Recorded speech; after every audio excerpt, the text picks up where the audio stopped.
It's another week of college football, and to talk about it, we welcome you on in to another episode of Huddle Up with Howard here on ClaibsOnline.com. I'm Joe Roderick, in for Mike Claiborne this week, joined alongside by the Mizzou Hall of Famer. He is Howard Richards. Howard, how you doing, man? I'm doing well, Joe. I have recovered from a little disappointment down in Athens, Georgia over the weekend. And of course, the hangover from the Cowboys loss to the Eagles. It's a new week, a chance for something else exciting, a chance for my two teams, Missouri Tigers and the Dallas Cowboys, to get back on track this weekend. Yeah, let's start with that. I'm sure most people tuning in right now, they want to hear your thoughts on what we saw down in Athens this past Saturday, the 2:30 afternoon CBS game for Mizzou and Georgia. And as Claibs and I talked about earlier this week, you have to, at this point, you have to be absolutely perfect. You have to pitch a perfect game in order to beat Georgia. And Mizzou played really, really well. They didn't play perfect. That is true. And I think the elements in Athens, Georgia at Sanford Stadium make it very difficult to do so. It is one of the loudest college football venues ever. They do a fantastic job with the in-stadium experience. It's a sea of red. Reminds me of playing at Lincoln, Nebraska back in the day. But the fans show up. They're tremendous. It's a big stadium. They've got 92,000 people. And when the Dogs are hitting on all cylinders and the crowd can be extremely loud, it makes it a little bit difficult when they're yelling and the opponent is on offense. It's hard to hear a lot of the signals. Missouri had some troubles with that. There were some early snaps, premature snaps, I should say. It didn't kill them necessarily, but it makes it difficult. It sort of redirects your focus. In other words, instead of just listening to the quarterback and focusing mostly on what you need to do pre-snap, you got to focus on, hey, I'm trying to hear the cadence too. So it's a little bit distracting. Eventually, you just kind of settle in.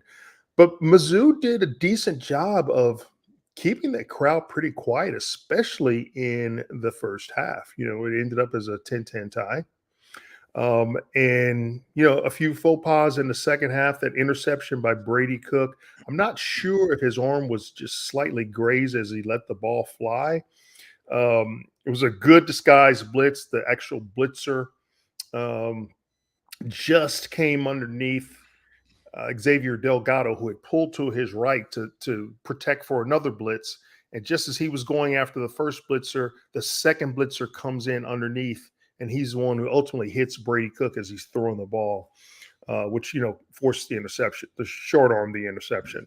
I think at that point, man, I felt that Missouri had a chance to go down and score. I think if you score a touchdown there, because they were on the move, score a touchdown there, maybe you got a shot at winning that football game. But, give credit to the Bulldogs. They made the plays when they needed to. And 2 years in a row, Missouri comes up short in a disappointing loss. But, Georgia, I guarantee you, Kirby Moore has given credit to the Missouri Tigers and Eli Drinkwitz in his program for being able to go toe-to-toe with his team in the past 2 seasons. Luckily for Missouri, you don't have to play Georgia next year with the new SEC realignment. Kirby Smart, the coach of Georgia, who you were talking about, and we'll talk more about him later on in the episode for today. But I was going to ask, as you mentioned it before that interception, I was going to ask, just up in the booth for you, were there moments, or take me through some of the moments where you were up there and you thought, we have a chance to do this, we have a chance to pull this off? Where, I guess, how deep into the game did those thoughts kind of creep into your head? Really up until I'd say the interception, the first interception. The second one you just threw out. Brady Cook's trying to make a play downfield, and it just kind of happens. You see somebody open, you just try to do something to get your team sparked. That up until that first interception, it's only I guess it's a 3-point game then, and I just felt that they scored a touchdown to come within 3 and the 2-point conversion. So the scores are now 24-21. I felt they're in it. And again, the crowd was much more quiet then. I felt that Missouri had some momentum at that point, and that they had Georgia on the ropes. You mentioned it now. That's 2 years in a row that Mizzou has come very close to beating Georgia, and over the last 3-4 seasons, there isn't a single team in all of college football that can say that they've come that close to beating Georgia multiple times.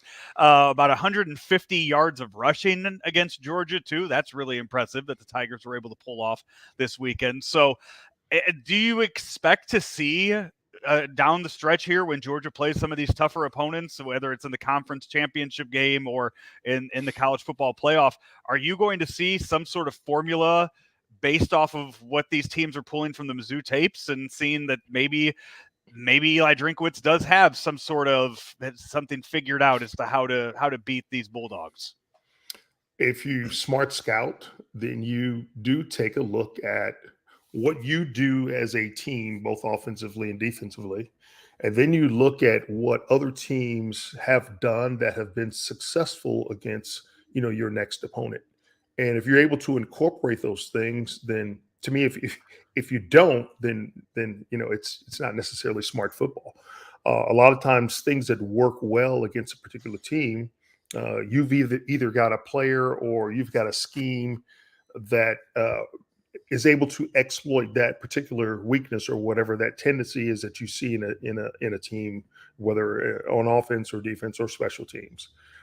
So you at least owe yourselves the opportunity to look at those things and try to incorporate them. Sometimes, with personnel matchups, it makes it either much easier or much more difficult to do so.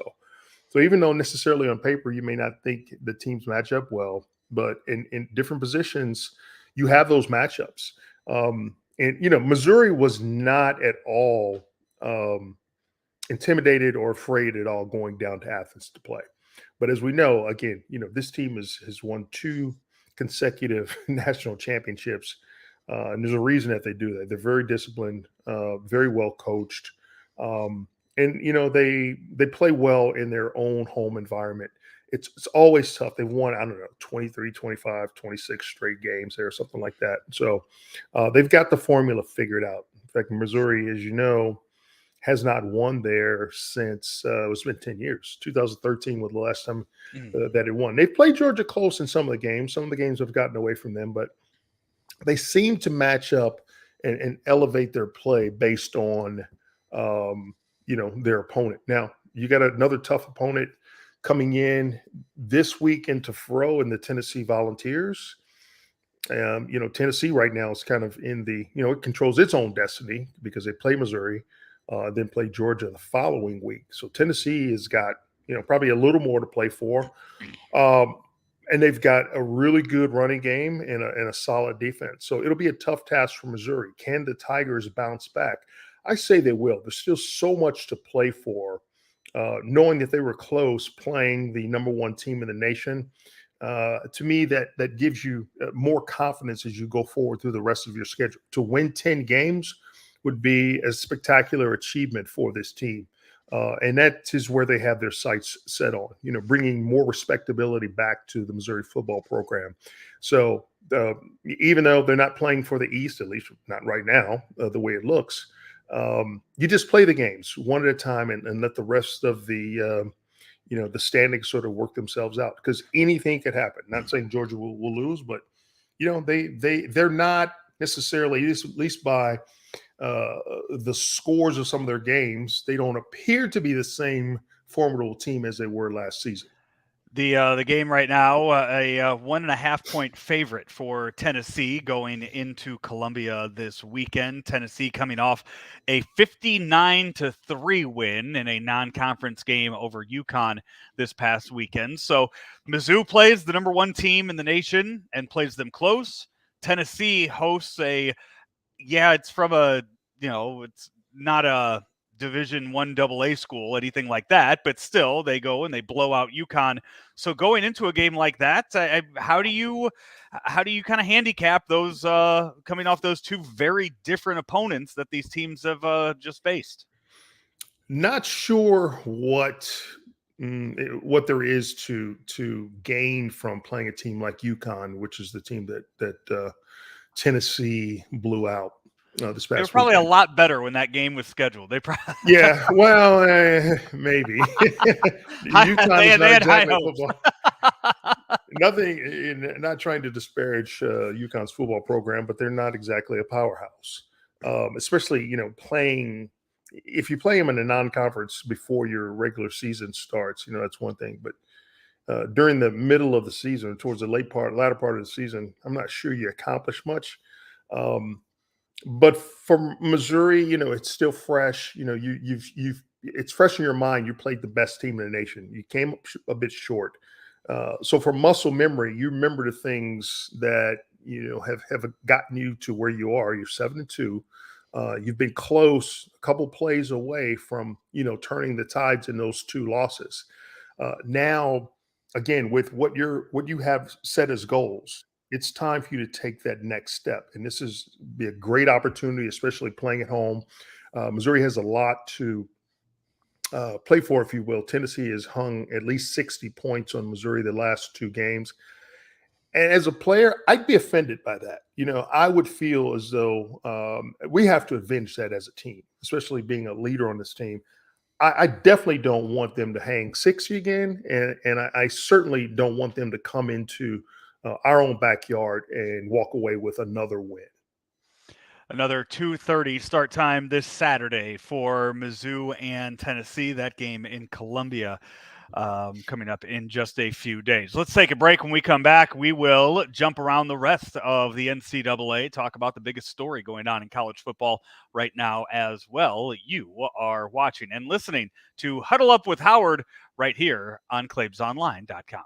Hi everybody, I'm Peter Munganast with Munganast St. Louis Acura, here to talk to you today about some benefits of Acura's certified pre-owned program. After passing a 182-point multi-point inspection, Acura backs all of our certified pre-owned cars with a 6-year 100,000-mile limited warranty and a 7-year 100,000-mile powertrain warranty.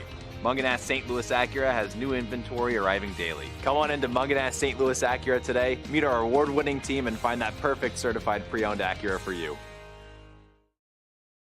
Back here, it's Huddle Up with Howard on ClaibsOnline.com.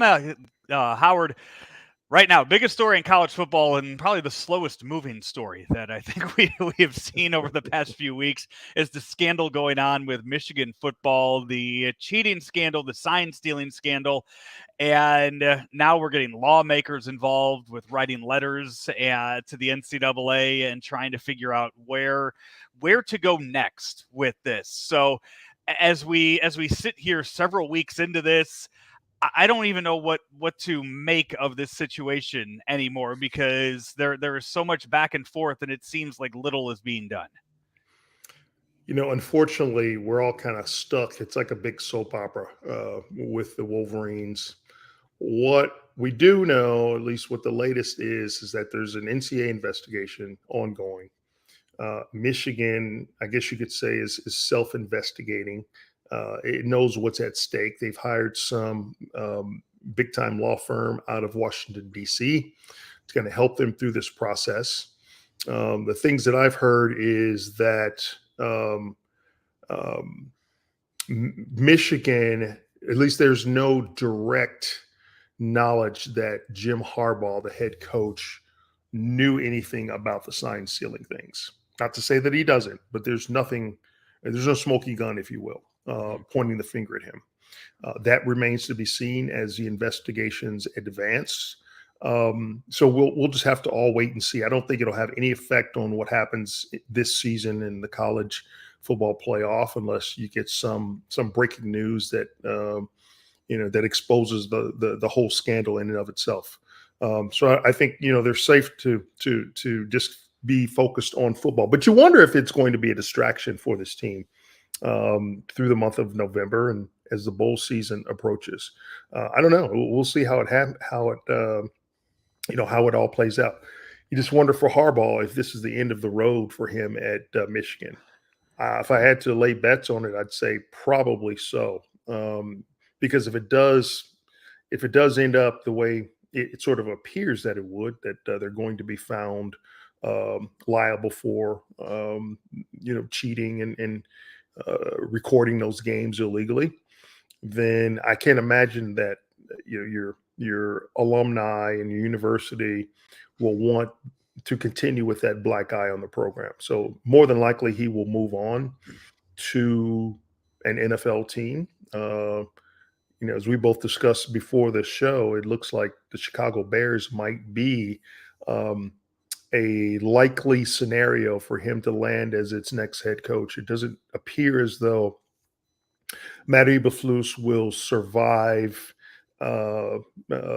his tenure in Chicago. They've had quarterback problems. They can't throw the ball very well. I think they're averaging less than 200 yards passing per game. So the Justin Fields reign in Chicago seems to be coming to an end. Of course, there's still half the season remaining. Anything can happen, but as of right now, it doesn't look like it's going to work out very favorably for the Chicago Bears. Yeah, with Jim Harbaugh right now, but this is scandal number 3 that he has been accused of at Michigan. At some point, wouldn't you think he would just want to cut? You know what? Hey guys, listen, I'm moving on. They're after me. It's a witch hunt. He could play the victim in this and say that the NCAA wants him out. Go and sign God knows how much for the NFL. Although I don't know if the Bears are opening that kind of checkbook for their next head coach. But if that is the case and that's where he goes geographically, it does kind of make sense for him to make that move there. And it just, it kind of I thought that it made sense last year for him to maybe go a little more south and go to Indianapolis. I thought that was a good opportunity for him there. Again, another Midwest team and another team that he played for during his NFL career. Didn't happen that way. Now, if Chicago has that opening, it does seem like it's the perfect way to go. And what we also discussed too, he's going to turn 60 here in a couple weeks. So how much more coaching does he have left in him? Yeah, that's a good point. Just looking at Michigan, I think he probably realized that he had a good nucleus of players coming back this season, and that he wanted to make another run at possibly playing for the national championship. So I could see why you wouldn't cut bait after 2022 and want to return this year. But I don't think you certainly didn't anticipate, what's happening now with the program. And, maybe if he saw that coming, he would have made an effort to move on at that point. Now, we all kind of look at where certain coaches may end up, and it's kind of fun to do that. But who knows if it all happens? I tell you, what's intriguing is if I were an NFL team and I wanted to bring in someone that I thought could really get my fans excited, even though he doesn't necessarily have, at least I'm not sure if he has NFL experience yet, but he's certainly proven himself at the collegiate level. I would look at a young coach like Kirby Smart at Georgia. Can he lure him away, even though he's got a fantastic situation there?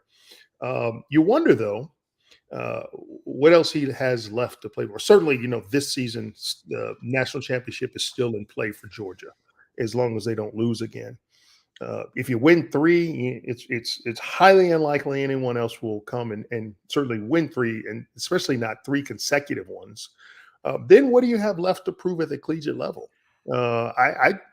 If coaching is your thing, I know the NFL is different, but just like being a player, you always want to play at the highest level. You certainly would want to coach. I would imagine you'd want to coach at the highest level also. The right now, Nick Saban sits at 7 national championships. Kirby Smart only at 2. That's right now. That's the only thing I could think of. That's the only thing that I could think of that would keep him around is chasing that. And God, that's a long time away to get to 7. It's almost unheard of that Nick Saban is at 7 national championships. Yeah, and to think that Kirby Smart is, but there's something about it. What is because I don't know what would be the longest winning streak in college football history. What do we say? It would I think it's probably Oklahoma in the early 70s, maybe. 40-something consecutive? 47 for Oklahoma with 47 right now. Yeah. Yeah. So, I mean, it 53 seems reachable. 53 to 57. Yeah. I mean, that's neither of us were born then. I don't even know if people even if they're wearing face masks back then.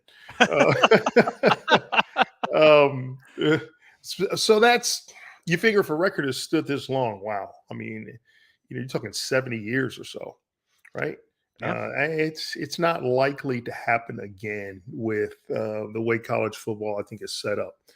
But who knows? I mean, Kirby Smart has got a good formula going. He's got a great thing going down there, and he doesn't have a problem getting players. He always, develops his players well. They always seem to have a lot of depth, and even though they aren't, I'd say, on paper producing the types of numbers that they have in the past, it doesn't necessarily indicate that Georgia is getting any worse as a program. I think, with NIL, the transfer portal, I think what you're seeing is, teams that have been sort of wallowing towards the bottom, they're all starting to move towards the top. There's more parity, if you will. But, the teams that are at the top, every year seem to always kind of remain at or near the top each year. By the way, on that topic of the longest winning streaks, are you aware of who currently has the longest losing streak in college football? I unfortunately know who that answer is, and it's currently sitting at 22 games for my Western Illinois Leathernecks. Ooh. 22 games, which they have a chance at breaking that this weekend as the 0-9 Leathernecks face the 0-9 Indiana State Sycamores. Oh my goodness. Yeah, I don't think that one's getting primetime coverage in the Missouri Valley. But a lot of people will be watching it though. But it's unfortunate though that if Western happens to lose this weekend, they could very well have a shot at the overall record, which 34 straight losses for Northwestern from 1979 to 1982. So if they lose this weekend to Indiana State, there's a very good chance that the Leathernecks could break NCAA history next year. It's sad for a once really, really good football program that produced NFL players. Yeah. I imagine there's probably not a betting line, but it's probably an imaginary one. It would be interesting to find out what that is. Who's actually favored in that game? I don't see one on here either. If you're looking at that game and you're putting money on that game, it's about time to call 1-800-BETS off. So is it going to be played? It's in Terre Haute. It's in Terre Haute. So Terre Haute, yeah. Maybe the Sycamores by 1 or half a point. A barn burner, a real barn burner there. It is on ESPN Plus, so if you want to torture yourself and watch it this Saturday, it is you can find it on ESPN Plus this weekend. Hey, let's take our final break. When we come back, we will talk some NFL football, look at some of the games in Week 10 this week here on Huddle Up with Howard on ClaibsOnline.com. There's always been a bright side to living in downstate Illinois. Ameren, Illinois is making it even brighter with a little help from the sun. Right now, we're building a next-generation solar facility to bring you cleaner energy for generations to come. It's good for the environment, your neighborhood, and everyone living in downstate Illinois. That's brighter thinking. That's energy at work. Learn how you can participate in solar programs at amerenillinois.com/renewables. Final few minutes here on Huddle Up with Howard here on ClaibsOnline.com as we enter into another week in the NFL as Week 10 is upon us. The halfway point for the NFL season.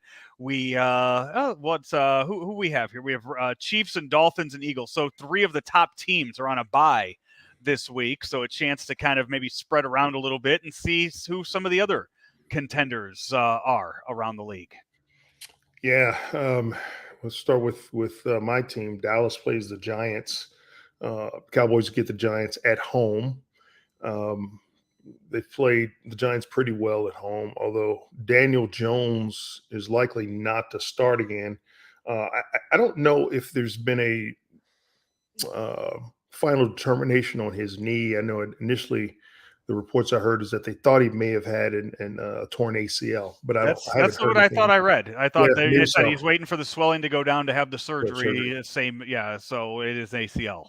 Yeah, so it looks like they'll start the rookie DeVito, who's an undrafted rookie at quarterback. So if you're a Cowboys fan, it'll be a Thanksgiving feast a little bit early, in theory. You never know with teams like that. They have so much to everything to play for, nothing to play for, if you will. And that's when teams typically get upset in the NFL. But Dallas has still got a lot to play for, even though they lost a tough one Sunday to the Eagles. But playing at home, they should be able to sweep the Giants. By the way, we were talking about the terrible Missouri Valley game, 0-9 versus 0-9. We're getting a similar one tonight, the NFL version of that tonight. Thursday Night Football, the 1-7 Panthers against the 2-7 Bears. And a little bit intriguing in the fact that the Bears have the Panthers' first-round draft pick in the draft next year. So it's a little bit of damned if you do, damned if you don't. I mean, one of their 2 first-round draft picks is going to be affected tonight, one way or another, in this game. Yeah, exactly. You kind of feel bad for both teams, really. Certainly, they took when the Bears drafted Justin Fields. There were so many high hopes for him. That he could somehow spark and resurge the Bears offense, but that has not happened. So much talk about the Bears needing to hire an offensive-minded head coach. And who knows if that's the direction that they will go. But if you listen to our buddy Frank Cusimano, he would always say, you got to hire an offensive coach, an offensive head coach. Well, and I always say, well, you don't necessarily have to hire an offensive-minded head coach. You can hire a great defensive-minded coach who can bring in a extremely talented offensive coordinator. It doesn't mean because you have a defensive person at head coach that you're not going to be focused on offense. So we'll see what direction, if Eberflus, doesn't survive, which direction that the Bears do go into. And in Carolina, wow, tough breaks for Bryce Young. At Carolina being the number one quarterback taken last year just has not worked out. But he doesn't really have much surrounding him, so they've got to build that team pretty much from the ground up and give him help, especially on the outside, and really build up its offensive line. He's not a very big guy at all. He's only like 5'10", and a little bit on the slider side. He's still extremely talented. The thing with him is you just have to hope that he doesn't get so discouraged and beat up in year one that it kind of affects his way of thinking going forward. I still think he's a great talent, smart kid at quarterback, but Carolina will definitely have to build around him, if he's going to be successful as their quarterback. You mentioned earlier Tommy DeVito going to at quarterback for the Giants this weekend. Just rookie quarterbacks all over the NFL this year. We're in the double digits now for how many rookie quarterbacks are going to be starting games, and it is a lot of these guys too. I mean, we're not looking at top first round draft picks for a lot of these guys. I'd be shocked if anybody could sit there and name all 32 starting quarterbacks in the NFL at this point, with how many guys are out there that kind of no names to a certain point. Yeah, I can't name them all. Even the backup at Chicago, his name escapes me. But he's a guy that they have a lot of confidence in, and he certainly is. I don't know that he's going to be the savior. And even if they do move on from Justin Fields, if he's going to be the number one quarterback, I don't know that Chicago would even draft a quarterback number one at this point, especially given the fact that Justin Fields has not worked out. I think you need to build around it, build up the other pieces, strengthen your offensive line, get some playmakers at receiver. When was the last time the Bears had a dynamic running back? It's been a while. So those are the things I think that they would probably be more inclined to look at than trying to draft another quarterback again. Because of the success that there's some quality backups in this league that you can get for a lot less money than if you're going to, pay a franchise quarterback that you're drafting in the first round. The one of the intriguing matchups this weekend, the NFL 49ers and Jaguars. Jaguars now 5 straight wins on the year. 49ers 3 straight losses after starting the year as one of the hottest teams in the NFL. But it does look like Deebo Samuel will be back for the 49ers this weekend. So I guess how much, has his absence really hurt the 49ers that much? Did teams just figure them out after the first 5 weeks? What happened there in San Francisco? Well, certainly Brock Purdy hasn't been as sharp as he was the last half of last season and then through the first, 5 games this year. It's probably a combination of losing some key players and him, coming down to being human again at the quarterback position. At some point, teams are smart enough; they'll figure out what you have to do to kind of slow down a guy who's been so dynamic. I guess you could say there's a reason he was Mr. Irrelevant, but I don't put as much stock into that because even though the guy that is considered the best quarterback of all time, Tom Brady, who was drafted in the 6th round, even though he wasn't Mr. Irrelevant, why did so many other teams pass up on him, pass him up? It's not, there's an art. Drafting players and evaluating players is an art. It's not a science. And you're going to have players like Tom Brady and Brock Purdy that will slip through the cracks just because of it. And sometimes getting into situations that may be less than ideal at the collegiate level, and then you move into a near perfect situation with an NFL team that needs you to step up, and bam, you've gotten that opportunity and you're playing well. And that's what Brock Purdy is kind of walked into. I still think he's a good talent regardless of where he was drafted. It's no accident what he's been able to accomplish thus far. But having some of those other pieces around him back, having Deebo Samuel back, having a healthy Christian McCaffrey, a healthy George Kittle, you expect the 49ers to be, back in the hunt again come playoff time. You will be at Faurot Field this Saturday. It is Mizzou and Tennessee, first of 2 home games in a row. Then next week against Florida, a 6:30 start time. So under the lights there in Columbia. You don't get many of those. So enjoy it when you have it out there before the Thanksgiving week game against Arkansas coming up. It's 3 weeks left for you in the regular season for college football before Mizzou goes bowling this year. Howard, any last thoughts before you head into week 11 of the college football season? Not really. I just wanted to backtrack a little bit.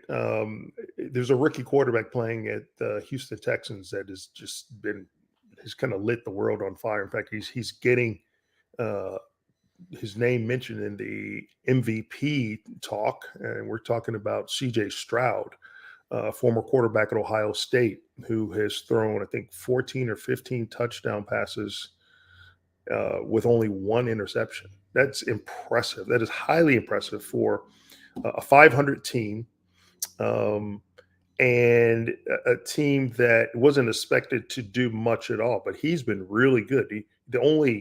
I'd say it's not really a negative. The thing that you would want him, or that would bolster his MVP status, would be if he could up his completion percentage. It's only about 62% now. But man, if he could knock it up another 5 or 6 points, or get closer to that 70% mark with maintaining his current touchdown to interception ratio, and a team starts winning some games because of what he does, he could be an easy choice for MVP. It's only been done one time in the history of the National Football League, as far as I know, and that's been Jim Brown. He's the last rookie to be named most valuable player in the NFL. So it'd be quite an achievement. But right now, man, it'd be exciting to see, this young kid from Ohio State win the MVP as an offensive player. That'll do it for this week's episode of Huddle Up with Howard. If you missed any of it, you can go back and you can watch or view it, or listen to it wherever you find your podcasts at Claibs Online. Just search Claibs Online wherever you get those podcasts, and it'll pop right up. Until then, he is Howard Richards. I'm Joe Roderick, in for Mike Claiborne. We will talk to you next week right here on Huddle Up with Howard, powered by Ameren, Illinois, driven by Munganass St. Louis Acura here on Claibs Online. Let me get this straight. Graybar is a distributor? Yep. For more than 150 years, we supported electrical and datacom projects all over the country. So you can get me products wherever and whenever I need them? Yep. Thanks to our expansive national logistics network. For any industry? Yep. From construction sites and industrial plants to schools, hospitals, and just about everything in between. So you could say Graybar is much more than a distributor? Yep. You could say that. They really do it all. Yep. When you need a hand powering, connecting, or maintaining your operations, join the thousands of professionals who rely on Graybar to help keep them up and running. Yep, Graybar does that.